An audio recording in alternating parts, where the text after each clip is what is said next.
वक्रतुंड महाकाया सूर्यकोटि संप्रभा निर्विघ्नं कुरु मे देव स्वरूपायेषु सर्वदा सदा भवानी दाहिने गौरी पुत्र गणेश पांच देव रक्षा करे ब्रह्मा विष्णु महेश। देखिए बुधवार को 17 तारीख को एकादशी है, द्वादशी युक्त एकादशी है और 17 तारीख एकादशी अति सुंदर है, उसको आप लोग करिए। इसमें क्या है कि 6 से 8:30 बजे गुड़ का पारण है, गुड़ का पारण करिए। इंदिरा एकादशी है, 21वां एकादशी है। ये एकादशी जो है आप लोग सबको 17 तारीख को बुधवार को करना है और द्वादशी को पारण करना है। तो ये अपने पितरों का एकादशी, अगर एकादशी करके और संकल्प बोल के पूरे विधिवत से कुआर मासे कृष्ण पक्षी ये जो पितृ एकादशी हम अपने पितरों के निमित्त अर्पण कर रहे हैं, तो अगर ये संकल्प बोल के अपने पितृ को देंगी तो आपके पितृ जो हैं कहीं भी होंगे तृप्त होंगे और आपकी एकादशी के पुण्य से स्वर्ग जाएंगे और आप लोग को भर भर आशीर्वाद दे के जाएंगे। तो ये एकादशी जो है ये पितरन का एकादशी है। एकादशी अपने पितरन को संकल्प बोल के दे दीजिए। और 17 तारीख को बुधवार को एकादशी। अब हम आप लोग को कथा सुना रहे हैं, कथा भेज रहे हैं। और देखिए जितना कथा सुनेंगी, दूसरों को भेजेंगे, सुनाएंगी, कथा का बहुत महिमा है।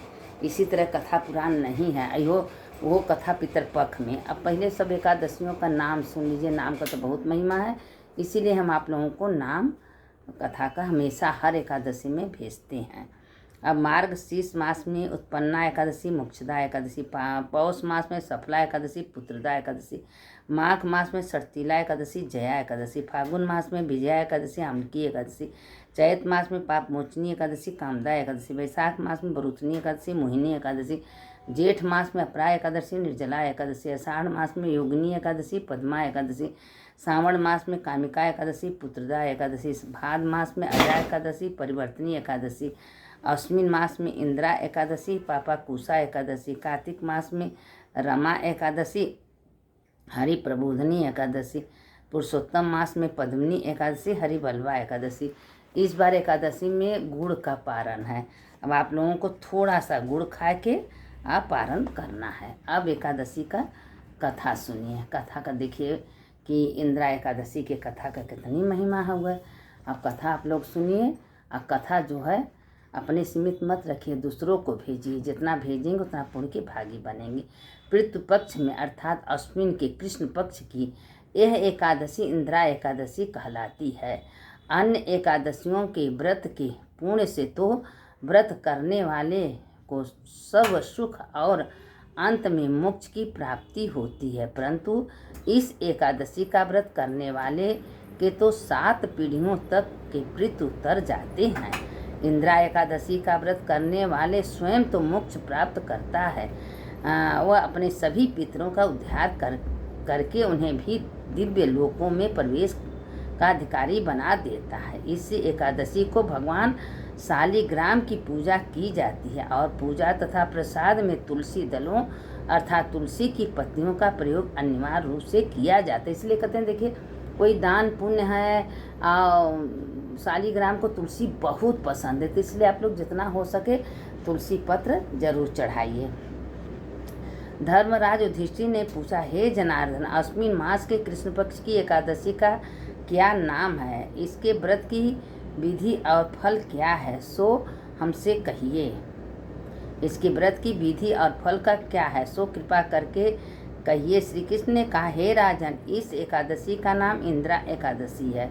यह एकादशी पापों को नष्ट करने वाली तथा पितरों की अधोगति से मुक्ति दिलाने वाली है। आप ध्यान पूर्वक इसकी कथा सुनो। इसके सुनने मात्र से वाजपेयी यज्ञ का पूर्ण फल प्राप्त होता है। सतयुग में माहिष्मती नाम की नगरी में इंद्रसेन नाम का एक प्रतापी राजा धर्म पूर्वक अपनी प्रजा का पालन करते थे। वे शासन करता था। वह राजा पुत्रों पत्रों और धन धान्य से संपन्न तथा विष्णु का परम भक्त था। एक दिन जब राजा अपनी सभा में बैठा था तो आकाश मार्ग से महर्षि नारद उसकी सभा में आए। राजा उनको देखते ही हाथ जोड़कर खड़ा हो गया और विधि पूर्वक आसन व अर्घ दिया। सुख से बैठकर नारद मुनि ने राजा से पूछा, हे राजन, आपके सातों अंग कुशल पूर्वक तो हैं, तुम्हारी बुद्धि धर्म है और तुम्हारा मन विष्णु भक्ति में तो रहता है। देवर्षि नारद की बातें सुनकर राजा ने कहा, हे देवर्षि, आपकी कृपा से मेरे राज्य में सब कुशल हैं तथा मेरे यहाँ यज्ञ कर्मादि सुकृत हो रहे हैं। आप कृपा करके अपने आगमन का कारण कहिए। तब नारद जी कहने लगे, हे राजन, आप आश्चर्य देने वाले मेरे वचनों को सुनो। मैं एक समय ब्रह्मलोक में यमलोक को गया। वहाँ श्रद्धा पूर्वक यमराज से पूजित होकर मैंने धर्मशील और सत्यवान धर्मराजा की प्रशंसा की। उसी यमराज की सभा में महान ज्ञानी और धर्मात्मा तुम्हारे पिता को एकादशी का व्रत भंग होने के कारण देखा। उन्होंने जो संदेश दिया है वह मैं तुमसे कहता हूँ। तुम्हारे पिता ने कहलवाया है कि पूर्व जन्म में कोई विघ्न हो जाने के कारण मैं यमलोक में रह गया हूँ। हे पुत्र, यदि तुम इंद्रा एकादशी का व्रत मेरे निमित्त करो तो तुमको स्वर्ग की प्राप्ति हो सकती है। तब राजा कहने लगा, हे देवर्षि, आप इस व्रत की विधि मुझसे कहिए।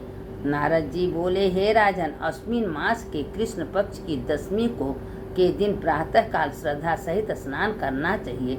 इसके पश्चात दोपहर को भी स्नान करना चाहिए। उस समय जल से निकलकर श्रद्धापूर्वक पितरों का स्वार्थ करें और एक समय भोजन करें तथा रात्रि को पृथ्वी पर शयन करें।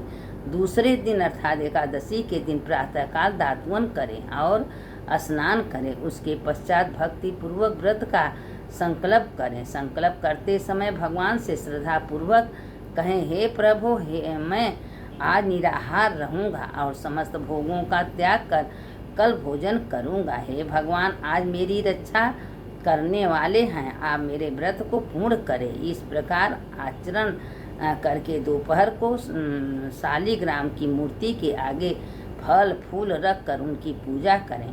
शाम को भगवान विष्णु की धूप दीप नैवेद्य आदि से पूजा करें तथा रात्रि जागरण करें। इसके उपरांत द्वादशी के दिन मौन होकर बंधु बांधवों सहित भोजन करें। बस यही इंद्रा एकादशी के व्रत की विधि है। हे राजन, यदि तुम भक्ति भाव से इस एकादशी के व्रत को करोगे तो तुम्हारे पिता अवश्य ही स्वर्ग को प्राप्त होंगे। देवर्षि नारद जी राजा को यह उपदेश देकर अंतर ध्यान हो गए। राजा ने इंद्रा एकादशी के आने पर बंधु बांधवों और दरबारियों सहित इस व्रत को किया। व्रत के प्रभाव से आकाश से पुष्पों की वर्षा हुई और राजा का पिता यमलोक को चले गए। गरुड़ पर चढ़कर स्वर्ग को गया। राजा इंद्रसेन भी इस एकादशी के व्रत के प्रभाव से लोक में समस्त सुख होकर अंत में स्वर्गलोक को प्राप्त हुए।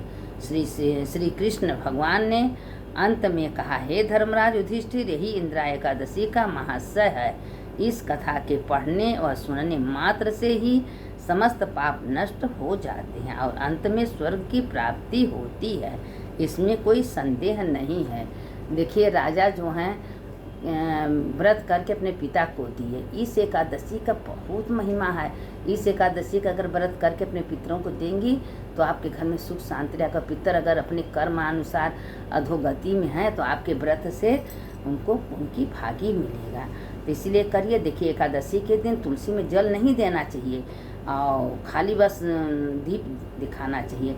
और द्वादशी को तुलसी का पूजन बेकायदे करना चाहिए। तुलसी का कथा सुनना चाहिए। अभी थोड़ा सा हम कथा तुलसी का डाल दे रहे हैं। इसके साथ साथ आप भी उसको सुन लीजिए कि एक बूढ़ा थी, वो बहुत दिन रात तुलसी जी का पूजा करती थी और तुलसी जी में जल देती थी, लेकिन तुलसी जी से यही कहती थी कि हे तुलसी माता, अंतिम समय हमें श्री कृष्ण का कंधा मिले और चंदन की लकड़ी मिले, काशी मिले, एकादशी का दिन मिले, यही करती थी। तो अब तुलसी माता सूखने लगी तो भगवान कृष्ण कहें कि अरे सारे भक्त आपका पूजा कर रहे हैं, पाठ कर रहे हैं, आप क्यों इतनी दुखी हो रही हैं? कहीं इसलिए दुखी हो रहे हैं कि हम सब कुछ तो देंगे, लेकिन बूढ़ा हमारा बड़ी भक्त है, हमेशा पूजा पाठ करती, तुलसी हमको दीप दिखाती है, कथा कहानी सुनती है, लेकिन हम कृष्ण का कन्हा कहाँ से दें?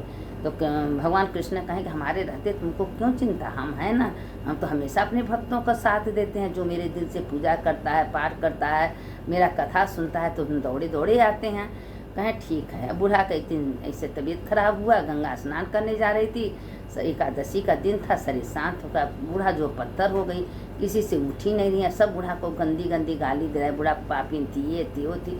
लेकिन जब एक दिन क्या हुआ कि तब कृष्ण भगवान एक वृद्धा रूप धारण के कहते हैं, भाई हटो हटो, देखें कौन है। कहें अरे सब कुछ थक गया, आप क्या उठाएंगे। ऐसे कान में कहें कि हाँ कृष्ण का कंधा देने कृष्ण आ गया, चंदन का लकड़ी देने कृष्ण आ गया, गंगा का किनारा आ गया, एकादशी का दिन आ गया।